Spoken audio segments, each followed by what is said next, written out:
Welcome दोस्तों, आज हो गया है 24 अगस्त 2020 सोमवार का दिन। बात करेंगे आज के मुख्य समाचार, बड़ी खबरें, केवल और केवल काम की खबरों का अपडेट लेंगे। एक एक खबर हम सभी के लिए सिलेक्ट करके लाई गई है, तो पूरा वीडियो ध्यान से आखिर तक देखते रहिएगा। सरकार की ओर से नए नियम, बड़ी घोषणा और बड़ा ऐलान की जानकारी लेंगे। सरकारी कर्मचारियों के लिए भी बड़ी खबर आ रही है। वन नेशन वन कार्ड की तरह ही एक राष्ट्र एक मानक, इसको लेकर भी अपडेट आया है। आज यानी सोमवार से ही सरकार की ओर से एक और नई सुविधा का ऐलान किया गया है, इसके बारे में जानकारी लेंगे। एक अभियान की शुरुआत की जा रही है। परीक्षाओं को लेकर भी बड़ी खबर आ चुकी है। व्यापारियों के लिए बड़ी खबर है, साथ ही किसान भाइयों के लिए भी काम की खबर आई है। स्कूल में पढ़ने वाले छात्र छात्राओं के लिए भी बड़ी काम की खबर। व्हाट्सएप चलाने वालों के लिए बड़ा अपडेट आया है। लोन को लेकर भी बड़ी खबर आ रही है। जॉब को लेकर भी बड़ी काम की खबर आई है। नौकरी को लेकर अपडेट जानेंगे। और हाँ दोस्तों, इन तमाम बड़ी खबरों के अलावा भी अलग अलग राज्यों से आई हुई बहुत ही महत्वपूर्ण और सिलेक्टेड काम की खबरें हैं, तो ऐसे में ये पूरा वीडियो ध्यान से देखते रहिएगा। खबरों की शुरुआत करेंगे आप लोगों के एक प्यार भरे से लाइक और शेयर के बटन के साथ। हमारी टीम की मेहनत और उत्साहवर्धन के लिए इस वीडियो पर एक प्यार भरा सा लाइक का बटन जरूर दबाइए दोस्तों। और हाँ दोस्तों, इस वीडियो को आप ज्यादा से ज्यादा फेसबुक और व्हाट्सएप पर भी अपने दोस्तों, मित्रों और परिवार मेंबर्स के साथ शेयर कर सकते हैं। फेसबुक और व्हाट्सएप के जरिए आप इस वीडियो को ज्यादा से ज्यादा उन तक पहुंचा सकते हैं। बिना टाइम विलंब किए चलते हैं आज की पहली बड़ी खबर की ओर। संपूर्ण भारत का आज 24 अगस्त 2020 का मौसम पूर्वानुमान कैसा रहेगा, वेदर न्यूज टुडे अपडेट कैसा रहेगा, तो आइए जान लेते हैं। अगले 24 घंटों के दौरान दक्षिण पश्चिमी मध्य प्रदेश, दक्षिणी राजस्थान और गुजरात में कई जगहों पर हल्की से मध्यम बारिश होने का अनुमान है। कुछ स्थानों पर भारी बारिश भी जारी रह सकती है। इसके अलावा कोंकण, गोवा, तटीय कर्नाटक, आंध्र प्रदेश, दक्षिणी आंतरिक कर्नाटक, तमिलनाडु के कुछ इलाके, तेलंगाना, उड़ीसा, पश्चिम बंगाल, छत्तीसगढ़, पूर्वी मध्य प्रदेश, पूर्वोत्तर भारत और बिहार में कुछ स्थानों पर हल्की से मध्यम बारिश होने का अनुमान है। साथ ही उत्तर प्रदेश के पूर्वी और मध्य भाग, उत्तराखंड के कुछ इलाके, हिमाचल प्रदेश में भी कुछ स्थानों पर मानसूनी बरसात जारी रहने की संभावना है। वहीं दोस्तों, केरल, उत्तर प्रदेश के पश्चिमी जिले, साथ ही जम्मू कश्मीर में भी हल्की बारिश होने का अनुमान बन रहा है। मौसम की जानकारी के बाद दोस्तों जान लेते हैं वायरस को लेकर देश और दुनिया में क्या जानकारियां चल रही हैं। सबसे पहले बात करेंगे भारत की। स्वास्थ्य मंत्रालय द्वारा रविवार सुबह जारी किए गए आंकड़ों के अनुसार हमारे देश में कोरोना वायरस के संक्रमित लोगों की संख्या का आंकड़ा 30,44,940 हो गया है। बीते 24 घंटे में वायरस के 69,239 नए मामले सामने आए हैं। वहीं दोस्तों हम बात करते हैं राजधानी दिल्ली को लेकर। दिल्ली में वायरस के 1450 नए मामले सामने आए और इसी के साथ ही कुल संक्रमितों की संख्या 1,61,466 हो गई है। वहीं दोस्तों बात करते हैं महाराष्ट्र को लेकर। वायरस के 10,441 नए मामले सामने आए। संक्रमितों का कुल आंकड़ा 6,82,383 पर पहुंच गया है। आइए दोस्तों अब जान लेते हैं दुनिया भर में वायरस को लेकर क्या जानकारियां चल रही है। जानकारी आ रही है कि इंग्लैंड में अब एक साथ नहीं जुट सकेंगे 30 से ज्यादा लोग। साथ ही मास्क नहीं लगाने और बड़ी पार्टी करने पर जुर्माना लगेगा। आपको बता दें, दुनिया में कोरोना वायरस संक्रमण के अब तक 2,33,77,806 मामले सामने आ चुके हैं, जबकि 8,08,588 लोगों की जान जा चुकी है। 10 ऐसे देश जहाँ पर वायरस का सबसे ज्यादा असर देखा जा रहा है: अमेरिका, ब्राजील, भारत, रूस। इस तरह से आप ये अपडेट देख पा रहे हैं। खबरों का सिलसिला आगे बढ़ाते हैं, बड़ी खबरों की ओर बढ़ते हैं आगे। पहली बड़ी खबर आ रही है, देश के हर ब्लॉक में खुलेंगे अब गोल्ड हॉल मार्किंग केंद्र। लाखों लोगों को रोजगार मिलेगा। देश में अगले साल जून महीने से सोने की हॉल मार्किंग अनिवार्य हो जाएगी। मोदी सरकार ने ज्वेलर्स को पुराना स्टॉक बेचने के लिए 1 साल का वक्त दिया था, जिसे बढ़ाकर अब जून 2021 कर दिया गया है। पहले ज्वेलर्स को 15 जनवरी 2021 तक पुराना स्टॉक बेचने का फरमान सुनाया गया था। देश में अब 14, 18 और 22 कैरेट सोने में हॉल मार्किंग अनिवार्य हो जाएगी और इसके लिए सरकार ने अब तक 234 जिलों में 921 एसेइंग एवं हॉल मार्किंग केंद्र खोल दिए हैं। जून 2021 तक मोदी सरकार देश के हर जिलों में हॉल मार्किंग सेंटर्स खोलने का खाका तैयार किया है। उपभोक्ता एवं खाद्य मंत्री रामविलास पासवान ने कहा है कि सरकार अगले कुछ सालों में देश के हर ब्लॉक में हॉल मार्किंग सेंटर खोलेगी और इसमें ज्वेलर्स को अब BIS में रजिस्ट्रेशन कराना होगा। आगे बढ़ते दोस्तों, अगली बड़ी खबर, डिजिटल विलेज से 20 लाख लोगों को मिलेगा रोजगार। केंद्र सरकार की इस योजना के बारे में जानकारी आप देख पा रहे हैं। डिजिटल विलेज के तहत अगले 1000 दिनों में देश के लगभग 4.5 लाख गाँव की सूरत बदलने जा रही है और इस योजना के तहत 20 लाख नई नौकरियां पैदा होंगी। विशेष बात यह है कि ये नौकरियां गाँव में होगी। युवाओं को इसके लिए अपना गाँव छोड़कर शहर नहीं जाना होगा। IT व इलेक्ट्रॉनिक्स मंत्रालय के अधीनस्थ काम करने वाली कॉमन सर्विस सेंटर CSC के CEO दिनेश त्यागी जी ने बताया है कि इन गाँव में ऑप्टिकल फाइबर के आते ही सभी गाँव में एक एक कॉमन सर्विस सेंटर खुल जाएगा और एक सेंटर के खुलने से कम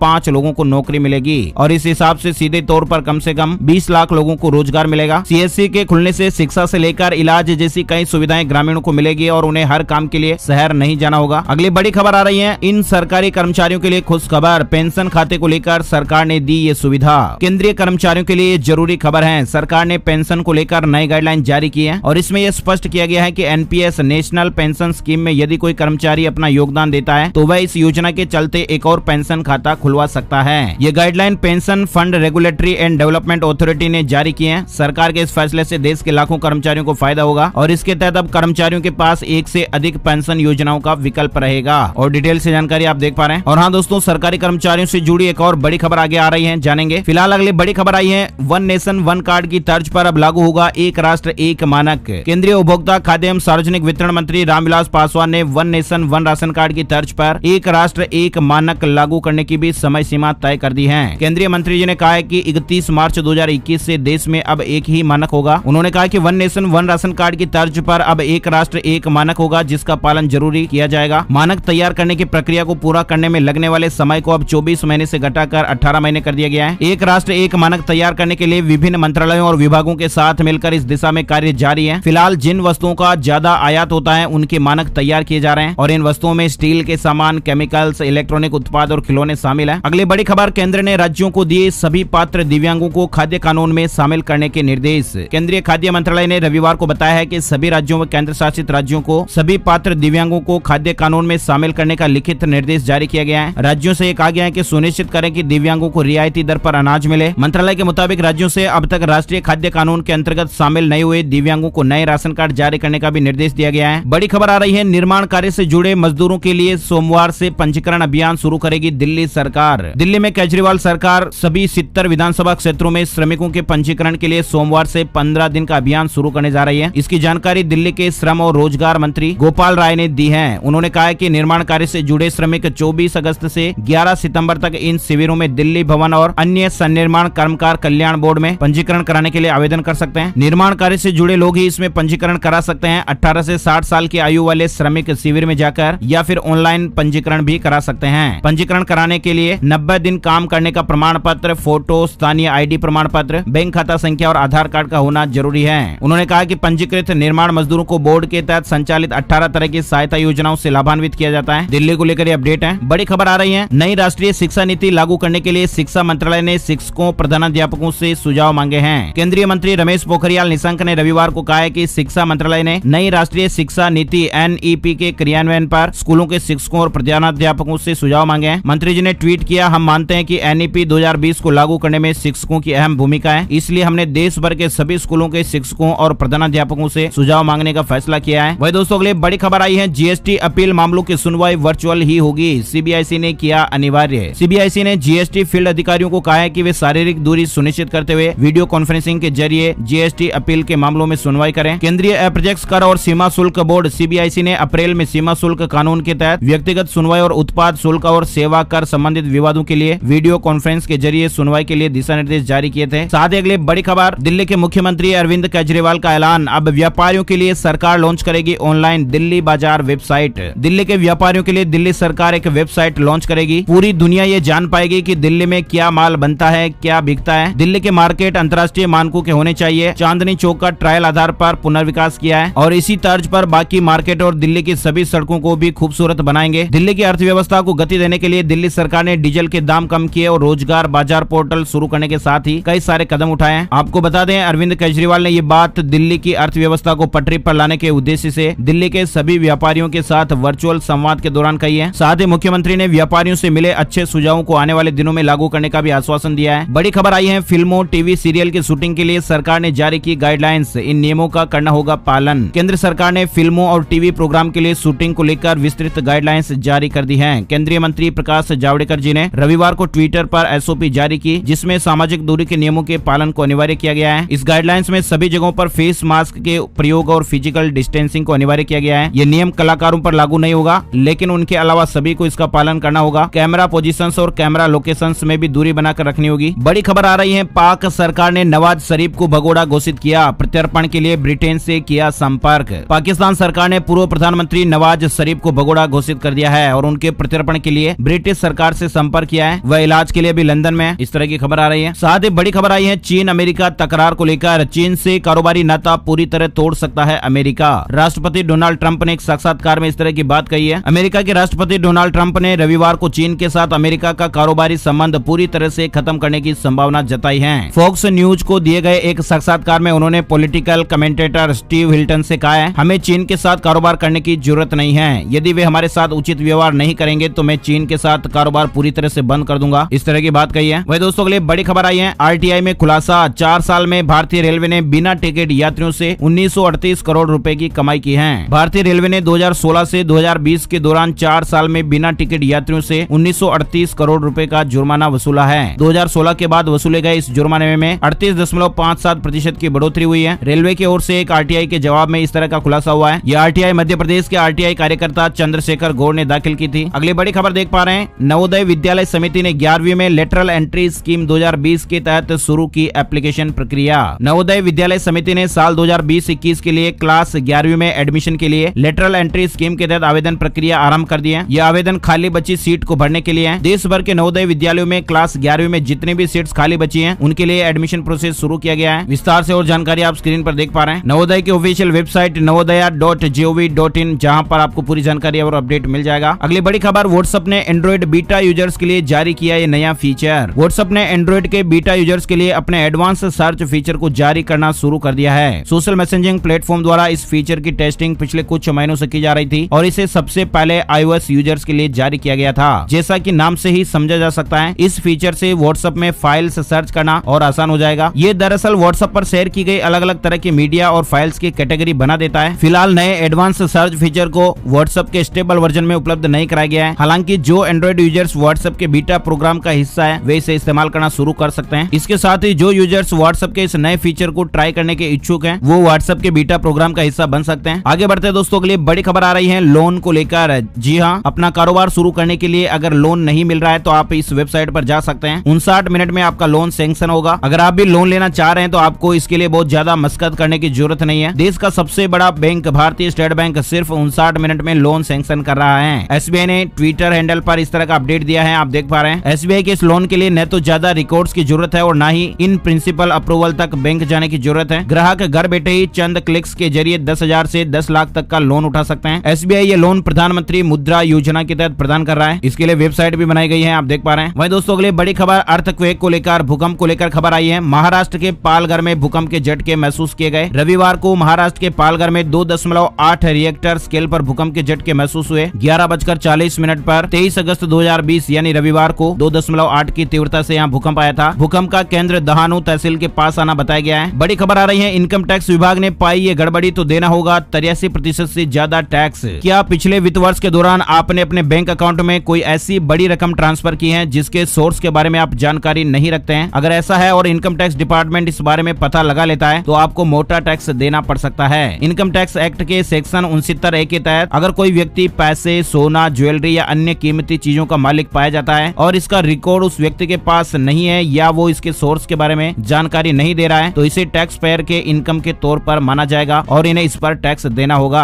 अगर इनकम टैक्स एसेस करने वाला अधिकारी आपकी किसी संपत्ति से जुड़े सवाल से संतुष्ट नहीं है तो भी उस रकम को इनकम ही माना जाएगा और इस पर टैक्स देय होगा। इस तरह के अस्पष्टीकृत रकम पर 83.25% की उच्च दर से टैक्स लगता है। वहीं दोस्तों अगले बड़ी खबर आ रही है, फैक्ट्री मालिकों के लिए खुशखबरी लेकर आई है दिल्ली सरकार की नई योजना। दिल्ली सरकार ने पट्टा किराए के विलंब से भुगतान के लिए आम माफी योजना की शुरुआत की है। आम आदमी पार्टी के नेता ब्रिजेश गोयल ने कहा कि इस कदम से दिल्ली के हजारों फैक्ट्री मालिकों को फायदा पहुंचेगा। सरकार ने पट्टा किराए के विलंब से भुगतानों पर ब्याज दर घटाकर 10% कर दी है, जो पहले 18% थी, और ऐसे में दिल्ली के हजारों फैक्ट्री मालिकों को इससे फायदा मिलेगा। साथ ही अगली बड़ी खबर, जेईई नीट 2020 एग्जाम को लेकर अपडेट है। दिल्ली के डिप्टी सीएम मनीष सिसोदिया ने केंद्र सरकार से अपील की है कैंसिल हो जेईई मेन और नीट की परीक्षाएं। दिल्ली के उप मुख्यमंत्री मनीष सिसोदिया ने केंद्र सरकार से यह अपील की है कि वायरस महामारी की स्थिति को देखते हुए जेईई और नीट की प्रवेश परीक्षा रद्द की जाए। उन्होंने यह भी कहा कि इस वर्ष को एक वैकल्पिक प्रवेश पद्धति के तौर पर उपयोग किया जाना चाहिए और परीक्षा आयोजित नहीं की जानी चाहिए। दोस्तों आप लोगों को क्या लगता है, जेईई और नीट की परीक्षाएं कैंसिल होनी चाहिए या नहीं? कमेंट बॉक्स में अपनी राय जरूर बताइएगा। साथ ही अगली बड़ी खबर आ रही है, जल्द शुरू हो सकती है मेट्रो ट्रेन। डीएमआरसी ने कहा हम पूरी तरह से तैयार हैं। वायरस महामारी के समय में ट्रांसपोर्टेशन की दिक्कत झेल रहे दिल्ली वासियों को जल्द ही बड़ी राहत मिल सकती है। Delhi metro rail corporation limited जल्द ही मेट्रो ट्रेन सर्विस शुरू करने जा रही है। बस सरकार से हरी झंडी मिलने का इंतजार है। डीएमआरसी ने साफ कर दिया है कि वह मेट्रो ट्रेन के कॉमर्शियल संचालन के लिए पूरी तरह से तैयार है। जैसे ही सरकार से मंजूरी मिलेगी तुरंत ही मेट्रो ट्रेन का संचालन शुरू कर दिया जाएगा। बड़ी खबर आ रही है, बिहार में सरकारी स्कूलों के शिक्षकों और कर्मचारियों के लिए न्याय की नई व्यवस्था लागू। बिहार के सरकारी स्कूलों के शिक्षकों और कर्मचारियों की शिकायतों व उनसे संबंधित विसंगतियों के निपटारे के लिए राज्य सरकार ने नई व्यवस्था कर दी है और इनकी शिकायतों के निपटारे के लिए पुरानी व्यवस्था को समाप्त करके नई व्यवस्था लागू की गई है। और इसके तहत निजी स्कूलों के हेडमास्टरों शिक्षकों और विद्यालय प्रबंधन समिति के खिलाफ किसी भी तरह की शिकायत की जा सकेगी। बिहार मंत्रिमंडल ने पहले ही बिहार राज्य शिक्षण संस्थान शिक्षक एवं कर्मचारी नियमावली 2020 को अपनी मंजूरी दे दी थी। अब शिक्षा विभाग ने इस नई नियमावली को लागू कर दिया है। अगली बड़ी खबर आ रही है, होंडा गाँव के लिए सस्ती बाइक लाएगी, रूरल इंडिया में कारोबार बढ़ाने की तैयारी। होंडा मोटरसाइकिल एंड स्कूटर का टारगेट देश में और नई बाइक और स्कूटर को पेश करना है। कंपनी शहरी और ग्रामीण दोनों क्षेत्रों में नए कस्टमर्स को जोड़ने की कोशिश में है। कंपनी ने कहा है कि वह ग्रामीण भारत के लिए सस्ती बाइक और स्कूटर लेकर आएगी। कंपनी का टारगेट ग्रामीण क्षेत्रों के लिए सस्ते प्रोडक्ट लेकर आना है। बड़ी खबर आ रही है, सर्टिफिकेट रखें तैयार, बिहार में कंप्यूटर ऑपरेटर्स के लिए बड़े पैमाने पर निकलने वाली है वैकेंसी। जॉब को लेकर ये अपडेट आ रहा है। बिहार के सभी अंचलों में कंप्यूटर ऑपरेटर बहाल किए जाएंगे। खास करके अंचलों में बनने वाले आधुनिक रिकॉर्ड रूम में काम करने के लिए इन ऑपरेटरों की बहाली होगी। अत्याधुनिक रिकॉर्ड रूम शहर डाटा केंद्र में कम से कम 4 ऑपरेटर बहाल किए जाएंगे। आधिकारिक सूत्रों के मुताबिक लगभग 2136 ऑपरेटरों की बहाली होगी और इसके लिए पद वर्ग समिति ने भी पद सृजन का काम मंजूर कर दिया है। बहाली के मामले में जल्द ही प्रस्ताव कैबिनेट भेजा जाएगा। बिहार को लेकर यह अपडेट आ रहा है। वही दोस्तों अगली बड़ी खबर, राज्य सरकार और प्राइवेट सेक्टर भी कर सकेंगे नेशनल रिक्रूटमेंट एजेंसी का इस्तेमाल। राज्य और केंद्र शासित प्रदेश नौकरी के लिए उम्मीदवारों का चयन राष्ट्रीय भर्ती एजेंसी से आयोजित संयुक्त पात्रता परीक्षा के माध्यम से कर सकते हैं। यानी जो विद्यार्थी इस परीक्षा को देंगे उन परीक्षाओं के नंबरों का जॉब में सिलेक्शन के लिए उपयोग किया जा सकेगा। केंद्रीय मंत्री जितेंद्र सिंह ने कहा कि राज्य और केंद्र शासित प्रदेश सरकारी नौकरी के लिए उम्मीदवारों का चयन राष्ट्रीय भर्ती संस्था में आयोजित संयुक्त पात्रता परीक्षा के माध्यम से कर सकते हैं। साथ ही डॉक्टर जितेंद्र सिंह ने कहा कि संयुक्त पात्रता परीक्षा सीईटी में प्राप्त अंक राज्य और केंद्र शासित प्रदेशों की भर्ती एजेंसियों के साथ साथ ही सार्वजनिक क्षेत्र के उपक्रमों और प्राइवेट सेक्टर के साथ साझा किए जा सकते हैं, ताकि नौकरी की तलाश कर रहे लोगों को इससे और आसानी होगी। वहीं दोस्तों अगले बड़ी खबर आ रही है, राजस्थान में कांस्टेबलों का वेतन ग्रेड 3600 करने की मांग, विधायकों ने सीएम को लिखा पत्र। 24 घंटे ड्यूटी देने वाले पुलिस कार्मिकों का वेतन ग्रेड बढ़ाने की मांग अब तेज हो गई है। राजस्थान के कई विधायकों ने मुख्यमंत्री एवं गृह मंत्री अशोक गहलोत को पत्र लिखकर पुलिस कर्मियों का वेतन ग्रेड 2400 रूपए से 3600 किए जाने की मांग उठाई है। पुलिस कर्मी वायरस महामारी का समय हो या फिर त्योहार, हर समय ड्यूटी पर तैयार रहते हैं। महंगाई को देखते हुए उनके वेतन काफी कम है। आगे बढ़ते दोस्तों अगली बड़ी खबर आ रही है, तुर्की के राष्ट्रपति ने शुक्रवार को बड़ी घोषणा करते हुए कहा है, तुर्की ने काले सागर में अब तक का सबसे बड़ा प्राकृतिक गैस का भंडार ढूंढा है। साथ ही उन्होंने कहा कि तुर्की का लक्ष्य 2023 तक इसका इस्तेमाल करने का है। तुर्की के राष्ट्रपति की ये बड़ी घोषणा है। अब तक का सबसे बड़ा प्राकृतिक गैस भंडार मिलने की खबर है। बड़ी खबर आ रही है, ओप्पो A53 2020 स्मार्टफोन 25 अगस्त को भारत में होगा लॉन्च, कीमत रहेगी 15,000 से कम। ओप्पो A53 स्मार्टफोन 25 अगस्त को भारत में लॉन्च होगा।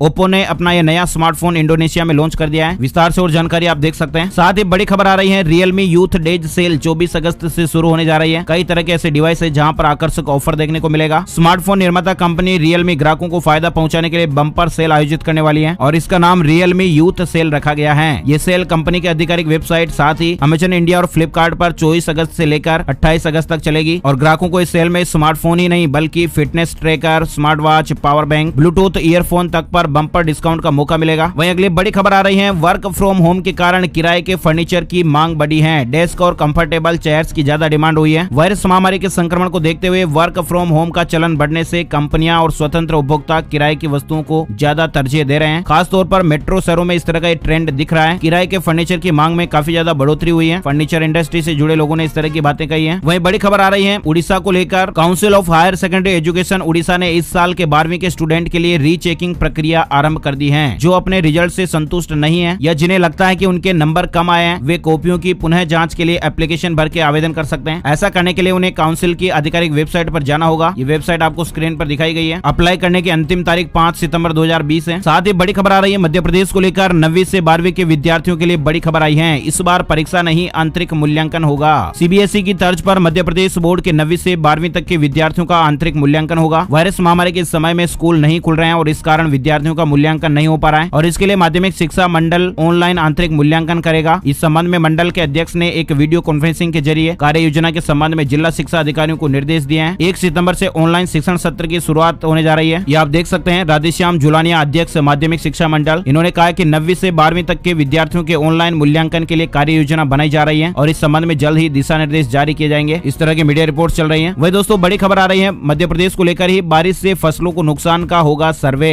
31 अगस्त तक फसल बीमा करा पाएंगे। प्रदेश में बारिश से फसलों को होने वाले नुकसान का सर्वे कराया जाएगा। कृषि, राजस्व और पंचायत एवं ग्रामीण विकास विभाग की टीम ये काम करेगी। फसल कटाई प्रयोग के आधार पर राजस्व पुस्तक परिपत्र RBC के तहत मुआवजा दिया जाएगा और फसल बीमा भी मिलेगा। सरकार ने अब फसल बीमा कराने के लिए अंतिम तारीख तारीख 31 अगस्त कर दी है। साथ ही बड़ी खबर आ रही है एस्ट्रॉइड को लेकर। इस तारीख को पृथ्वी के निकट आ रहा है एक एस्ट्रॉइड। आने वाले दिनों में एक एस्ट्रॉइड पृथ्वी के बहुत पास आ सकता है। नासा ने इस बात की आशंका जताई है। नासा के centre of near earth object के अनुसार यह एस्ट्रॉइड पृथ्वी के वायुमंडल में प्रवेश कर सकता है। इस क्षुद्र ग्रह के 2 नवंबर को ग्रह के बहुत करीब आने का अनुमान है। साथ ही अगली बड़ी खबर आ रही है उत्तर प्रदेश को लेकर 623 खाद्य विक्रेताओं के लाइसेंस निलंबित किए गए हैं। 35 के खिलाफ FIR दर्ज हुई और 17 दुकानें सील की गई हैं। खेती किसानी के लिए खाद की समुचित आपूर्ति सुनिश्चित करने के लिए मुख्यमंत्री योगी आदित्यनाथ के स्पष्ट निर्देशों के बाद प्रदेश में खाद की दुकानों पर औचक निरीक्षण की कार्रवाई तेजी से चल रही है। खाद की कालाबाजारी की शिकायतों का संज्ञान लेते हुए हो रही इस प्रदेश व्यापी विशेष कार्रवाई में अब तक 623 विक्रेताओं के लाइसेंस निलंबित किए जा चुके हैं। 666 विक्रेताओं को चेतावनी जारी की गई है। उत्तर प्रदेश को लेकर यह खबर अपडेट थी। अगली बड़ी खबर अपडेट आप देख पा रहे हैं। सरकार ने ओलंपिक और पैरालंपिक खेलों में क्वालिफाई खिलाड़ियों को तैयारी के लिए 5 लाख रुपए की प्रोत्साहन राशि एडवांस देगी। हरियाणा को लेकर यह खबर अपडेट आ रही है। खेल जगत से जुड़ी यह खबर है। खेल राज्य मंत्री संदीप सिंह की मांग पर मुख्यमंत्री मनोहर लाल ने योजना को मंजूरी दी है। खेल मंत्री ने बताया है कि पहले ओलंपिक और पैरालंपिक खेलने के बाद खिलाड़ियों को 15 लाख रुपए की प्रोत्साहन राशि सरकार द्वारा दी जाती थी, जबकि तैयारी के लिए प्रोत्साहन राशि बेहद जरूरी है। ओलंपिक और पैरालंपिक में क्वालिफाई करने पर तैयारी के लिए मिलेंगे 5 लाख रुपए। इस तरह का अपडेट है। खिलाड़ियों के लिए राहत की खबर है। तो दोस्तों आज के वीडियो में फिलहाल बस इतनी खबरें। उम्मीद आपको वीडियो अच्छा लगा होगा। लाइक और शेयर करना बिल्कुल भी मत भूलिएगा। और हाँ, हर रोज आपके मोबाइल पर ऐसी ही काम की खबर का वीडियो आपको मिलता रहे, इसके लिए इस वीडियो को आप ज्यादा से ज्यादा फेसबुक और व्हाट्सएप पर शेयर करते रहिएगा। आपका बहुत बहुत धन्यवाद। जय हिंद, जय भारत, वंदे मातरम।